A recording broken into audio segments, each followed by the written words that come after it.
I just heard people say, screaming, help, help, help. The smoke spreading quickly to all floors throughout this 19-story building with more than 100 apartments. This smoke extends the entire height of the building. Members found victims on every floor in stairwells and were taking them out in cardiac and respiratory arrest. The emergency response was massive. Roughly 200 We're firefighters, about to get some wrecked. residents down ladders, others tending to the injured. New York City's Mayor Eric Adams calling it one of the worst fires in the city's history. The impact of this fire is going to really bring a level of just pain and despair in our city. The numbers are horrific. Dozens were injured and transferred to 5 different city hospitals. It's the second fire with major fatalities in a week. Just days ago, 12 perished in this fire in a Philadelphia row house. A lengthy investigation is getting underway. A painful and horrific day for community and mourning. We're going to be here for the community to help them navigate through this. During the tragedy, we are going to be here for each other. Hey, Kathy Jones is back from the Bronx. Kathy, what can you tell us about the smoke alarms in the building where they're working? I can say that there are smoke alarms throughout the building. In fact, a resident heard an alarm, saw the smoke, and then called out right away. But tonight, there's still so many questions on what went wrong. Kathy Park, thank you. The mayor of New York acknowledging that fire came as the nation's battling COVID as well. This week could prove to be one of the most challenging yet. One estimate says 5 million people could be home sick Oh God. crippling critical services. Now hospitals overwhelmed with cases. Oh, it's not connected? To care for them. Stand back, President.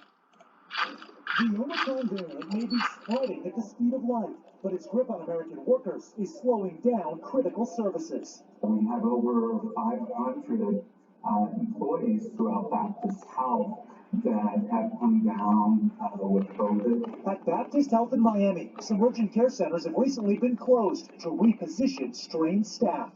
Is this sheerly a function of not enough people? Is that why you're making these choices? Yes, we have plenty of equipment, we have plenty of medications. It is established. The crunch prompting change in California. It's a major disaster waiting to happen. The hyper-infectious variant leading to new state rules. Healthcare workers who test positive and are asymptomatic may return to work immediately without isolation and without testing. That switch incensing the California Nurses Association. I think it's very callous and, it's putting our patients and ourselves in grave danger. The toll of sick-outs on the transportation sector is also getting worse. Portland, Atlanta, and Washington, D.C. have all pulled back on routes, with D.C.'s heavily used transit authority shifting weekday bus service to a weekend schedule to ensure customers have a more reliable schedule. Experts say the ripple effect is enormous. The fact that communication has been so disrupted is really a very significant part of the economy. 6. All parts Oh of the gosh, I economy can do rely it. on that transportation network. Harrison students are suffering under the weight of sick-outs too. Philadelphia is shifting nearly 4 dozen schools to remote learning with staffing shortages and hiring others on a case-by-case basis. As the state of Georgia just loosened quarantine protocols for teachers, with more stores posting signs like these, temporarily closed. Millions of workers are expected to call out next week because of COVID. On Sunday, Florida, Senator Henry said that the retail stores will be closing stores. People there to stop that. And pharmacies and drug dealers are issuing colleges to customers for longer than usual wait times. The sit-outs right now are well beyond where we were during Delta's peak. Hospitals clearly are under strain. One of the measures, though, of just how serious this wave has been is the number of COVID hospitalizations. But tonight, they're really going to reevaluate what is classified as oh yeah, and you got my butt, Mr. Sean. If with it's some full, doctors saying the numbers like hello, don't girl, reflect I don't know reality. if you're Glenn Schwartz explains. I would not be coming in if there's like this Cases of COVID-19, confusion is mounting over what should actually count as a COVID hospitalization. I'll let my Even if the boyfriend bring me hospital in. ends up testing positive for COVID, there is counted by the CDC. In cities like New York, recent No, numbers show I just used over to, I half of sold those it. candidates hospitalized with COVID Oh, were there my for something Volkswagen? else. They might be having a stroke, they might be having a heart attack, and they just It's end like up a being winter positive bike. just You're supposed because to of get the like a community huge spread right now. snowstorm. At Los Angeles County hospitals, Doesn't look like two-thirds it of right now, COVID though, patients so. were admitted for other causes, same in the Bay Area. So it's possible for somebody to come in with a broken arm or a broken hand and become a COVID positive case. Who knows, maybe tomorrow is Determination of COVID positive, but only 12 were hospitalized for COVID illness. ER Dr. Jamie Evans says before the vaccines, most of those testing positive in the hospitals were in need of critical COVID care. My job went from patients coming in respiratory distress, worried would we have enough ventilators, I got it. to now, in January of 2022, the majority of people who come in with COVID, I discharge home really quickly. She says today most severe cases are among the unvaccinated, while the high hospitalization counts among children in the Bay Area appear to paint a much more dire picture than what they're seeing in the emergency rooms. We had 19 kids hospitalized for COVID, but only 6 were in-house, were admitted patients because of COVID. In Marin County, California, out of the 20 listed as COVID hospitalizations last week, 10 were admitted for COVID. So out of those 20 cases that were being reported to the CDC as COVID-19 hospitalizations, 3 of them were women that were asymptomatic that were What's the living scoop for Matt today, Ken? That's right. If you understand the They're gonna distinction stay the whole between the time? people who might be in the ICU on a ventilator who are truly there because they're infected with COVID-19, you might overestimate the burden of Omicron. Now doctors calling on the CDC to specify how patients who test positive should actually be counted. We have simply been reporting patients who test positive for COVID in one big bucket, and those numbers go to the CDC. And that's what we've really got to change. Gotti, it's fascinating, but given everything you just said, there are still hospitals that are very much overwhelmed, right? Absolutely, and the experts we talked to say that there is a significant crisis still happening within hospitals, but so much of that crisis has more to do with the staffing shortage and staff and healthcare workers testing positive for Omicron than it does with the severity of the disease. Kate? So interesting. Gotti, thank you. U.S. diplomats are just hours away from beginning high-stakes talks with Russia, with the threat of a Russian invasion of Ukraine looming. The Biden administration warning Russia of massive consequences if they go through with it. Monica Alba is at the White House. Ukraine on edge tonight, ahead of major talks between the U.S. and Russia. We're going to listen to Russia's concerns. They're going to have to listen to our concerns. Planning for dialogue and diplomacy, but ready to respond with massive economic consequences if Russia invades Ukraine. We're about to test the proposition about which path President Putin's prepared to take. High-stakes discussions kicking off in Geneva, Brussels, and Vienna this week, though no major breakthroughs are expected. If we're actually going to make progress, we're going to have to see de-escalation. The meetings come as Russia continues to position thousands of troops on its border with Ukraine. The U.S. vowing to slap unprecedented sanctions on the country if it further escalates the situation. We're prepared to deal very resolutely with Russia if it chooses confrontation, if it chooses aggression. So far, President Putin has demanded the U.S. pull troops out of Eastern Europe and rule out expanding NATO to include Ukraine. But neither are being considered, according to the Biden administration. What could shift? Washington is prepared to discuss the possibility of scaling back military exercises and missile deployments in the region, but only if agreed upon by Moscow as well. Got him. And Monica's with us. Don't be so Monica, gullible, Putin dude. has also sent military troops to another former Soviet republic today. That's right, Russia was invited by Kazakhstan to deploy an estimated 2,500 troops to help authorities there reassert control in the country's biggest cities following days of sometimes violent protests against its leadership. At least 160 people have been killed this week in the unrest. Kate? All right, Monica Alba at the White House for us. Still ahead tonight, right now, Novak Djokovic's lawyers are pleading his case in an Australian court. Will the world's top tennis star be allowed in the country to play? Also, the daring rescue that saved dozens when the sheet of ice they were on began to float away.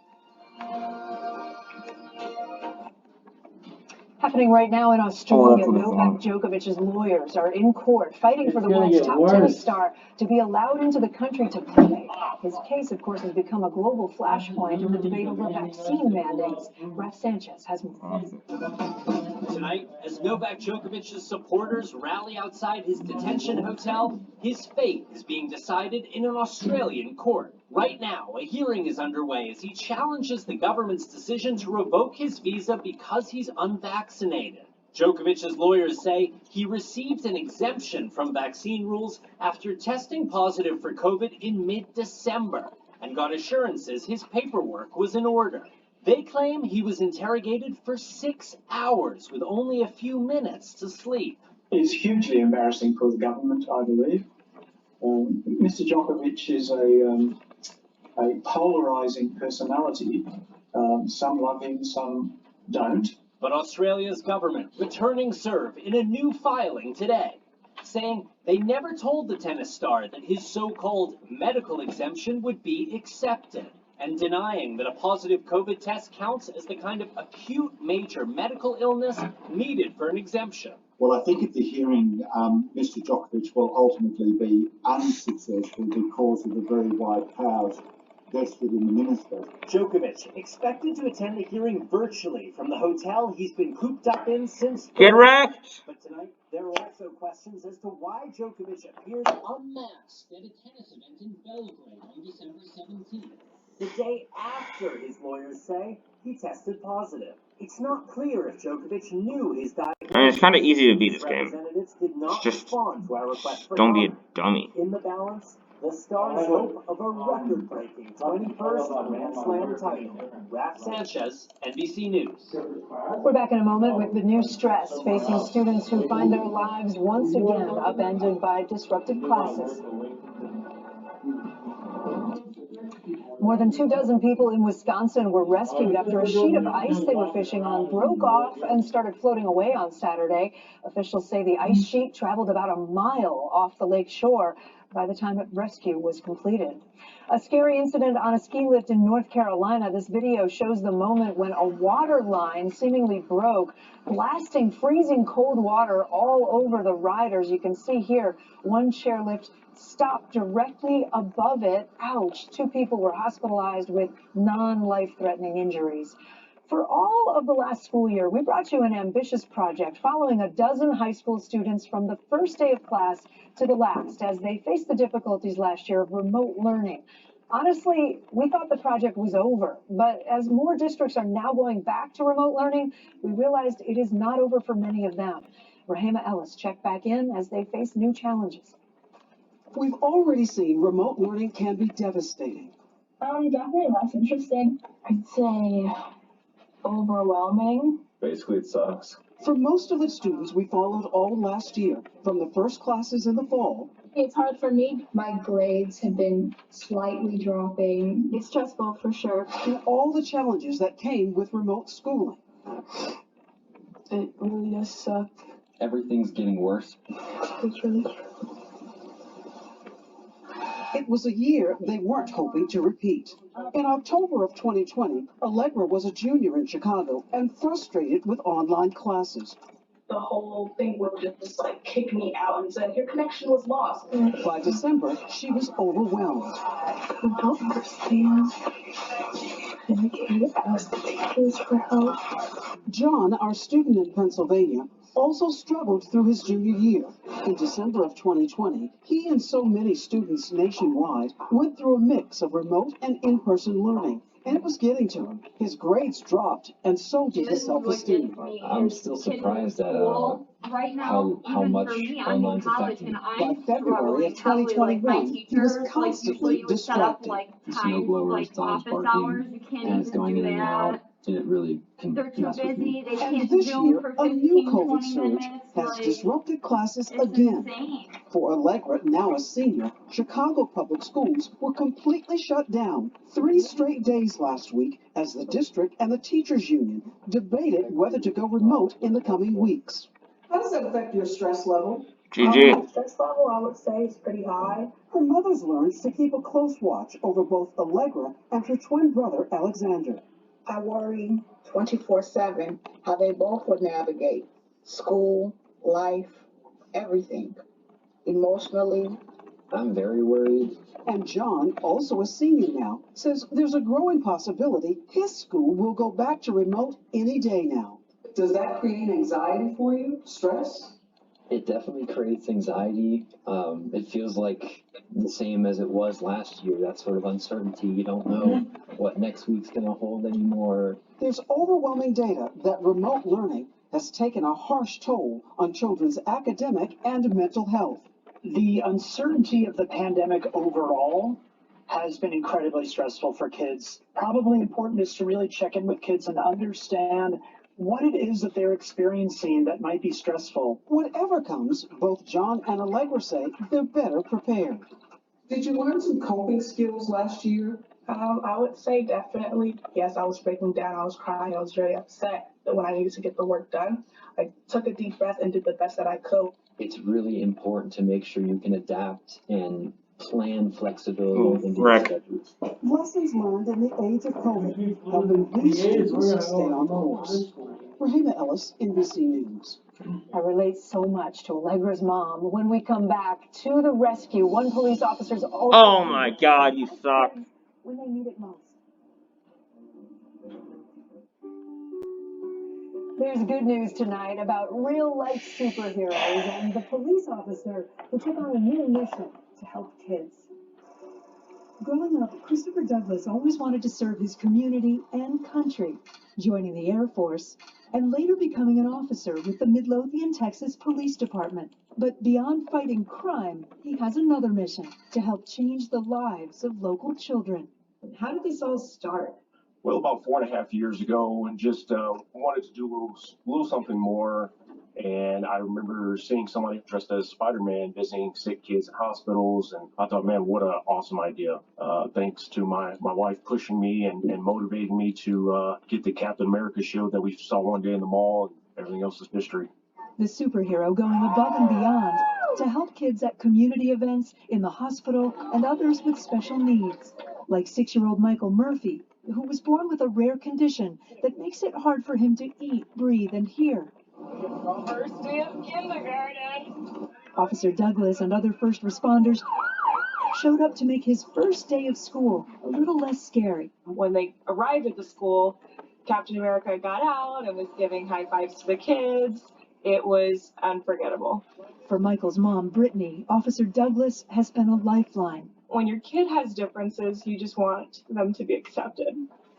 What do you hope to bring to these kids? I want to bring a certain level of joy, compassion, just general positivity. Positivity and joy for kids like 12-year-old Alex Espino, who has autism. Officer Douglas showed up to be part of his birthday parade. What? And when it came time for Alex to get a COVID shot, Mom Elvia says he stepped in. How did that not blow him I up? called Officer Douglas and I said, Alex is a little bit scared. Can you walk him through? And you guys could tell that was a He said, hacker. sure, give me a couple minutes. Officer Douglas has taken on this role because Alex wants to grow up one day and save the world. Wants to be a superhero. Yeah. Small gestures with big impact that Officer Douglas says he's hoping will catch on. If I make contact with one person that changes one person's life, then mission accomplished. If they do that to somebody else, then there's no going back from that. Officer Douglas told me that he has a Mandalorian costume on the way for his future superhero missions. One last note tonight, my digital series, The Drink, tells the stories of people at the top of their game. And the latest is my conversation with actor Ian Somerhalder of The Vampire Diaries. He opens up for the first time about how he almost lost everything after a financial decision. That's at NBCnews.com/The Drink, or you can get it on the NBC Nightly News podcast. I'm Kate Snow. For all of us here at NBC News, stay safe and have a great night. Is there another one to watch? Thanks for watching our YouTube channel. Follow today's top stories and breaking news by downloading the NBC News When's app. this from? Yesterday? This was yesterday, yeah. Oh, damn you. But, there's other stuff. I mean, I just want to watch some stuff about the Russian okay. and U.S. buildup tensions.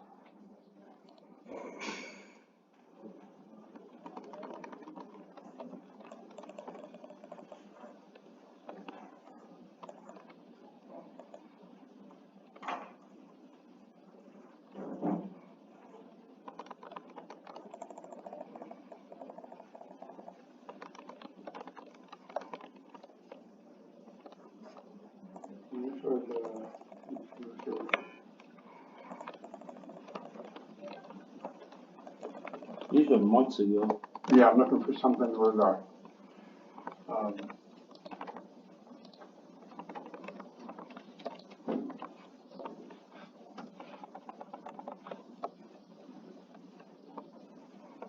Two days ago, right there. this one?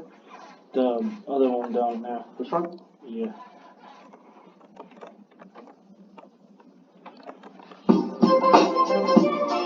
Yeah, you could just put you know, like, sorry, I just went and messed that up on you. Sorry. Virtual events can be great for growing in The Russian military buildup has not stopped. It continues. And they are gradually building up with more forces, more capabilities. We see army